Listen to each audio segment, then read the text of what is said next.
Le prochain conseil municipal de la ville de Lyon, le 29 juin, promet déjà d'être très animé. Amélie Duchamp, plusieurs subventions culturelles, on le sait, doivent être votées et l'une d'elles ne passe vraiment pas du côté de l'opposition. C'est une subvention destinée à un collectif d'artistes lyonnais qui s'appelle Lundi Grand Pré. Ils ont l'habitude de livrer des performances proches de la danse.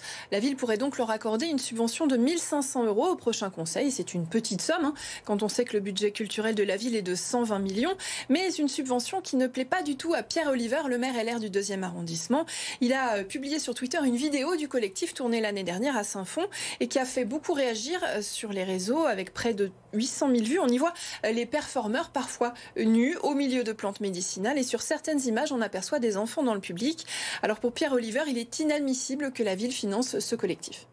Moi, ce que je trouve choquant, c'est qu'on a la ville de Lyon qui décide de sabrer les subventions culturelles à un certain nombre d'acteurs historiques de la ville de Lyon, pour dans le même temps donner à ce type d'association qui a recours à des soi-disant performances artistiques nues dans des jardins, qui jardinent avec des sextoys, le tout en ayant quelquefois des enfants autour d'eux. Je trouve ça particulièrement choquant qu'une collectivité de la taille de la ville de Lyon en vienne à donner des subventions publiques pour ce type d'association militante.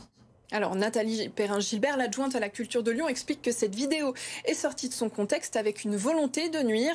Elle rappelle que le groupe LR a émis un avis favorable à l'unanimité sur cette subvention le 6 juin dernier. Alors nous avons contacté le groupe Lundi Grand Pré, mais qui n'a pas souhaité s'exprimer.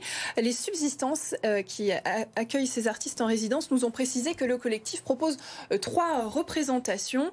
Une pour les jeunes publics, une pour les ados et une pour les adultes. Celle dédiée aux enfants est une représentation adaptés. Les artistes sont habillés et parlent d'éco-amour et non pas d'éco-sexualité.